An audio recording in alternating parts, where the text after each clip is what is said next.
Sean McManus has had little time to reflect on his nearly 27-and-a-half-year tenure leading CBS Sports. Over the past month, there has been the men's NCAA tournament and this weekend's coverage of the Masters. If anything, McManus has approached the last 6 months since he announced his retirement with a greater sense of gratitude. McManus' final event as CBS Sports chairman is at the tournament that is synonymous with the network. "I've tried to soak them all in even more than I usually do and appreciate the incredible opportunities that I've had," McManus said during an interview last week with the Associated Press. "Some is looking back, but looking back with nothing but pride and fondness for both the events I've been lucky enough to cover and the team I've assembled." McManus, who turned 69 in February, started to consider retirement 2 years ago. With CBS carrying the Super Bowl this year along with the NCAA tournament and the Masters, McManus and CBS President/CEO George Cheeks agreed the timing was right. David Burson, president of CBS Sports for over 10 years, is McManus' hand-picked successor. McManus' career started at a young age when he got a front-row seat to sports production by going to events with his father, the late Jim Mackay, who hosted ABC's Wide World of Sports and covered 12 Olympics. Mackay also worked at CBS from 1950-61 and hosted coverage of the Masters from 1957-60.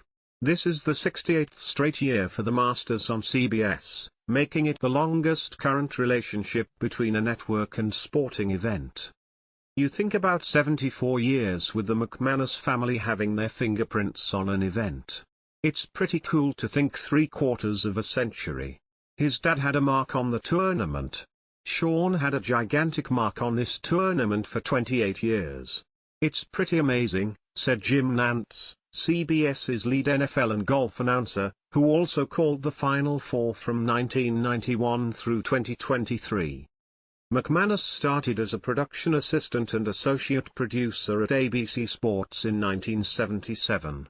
2 years later, he moved to NBC and rose to vice president of program planning and development.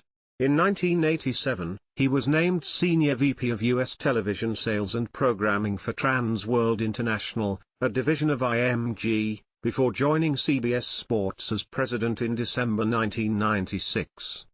He was president of CBS News and CBS Sports from 2005-11 before being named CBS Sports chairman in February 2011. Very few people, if any, have ever impacted the sports media industry as much. On top of that, he's the epitome of class, Burson said. McManus came to CBS Sports when it was mainly just weekend programming. That grew to a cable television network, website and digital streaming.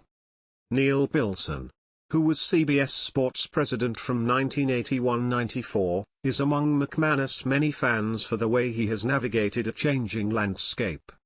"Now I see the business as 10 times more difficult, and Sean has navigated a much more complex business environment certainly as well or better than I could have done.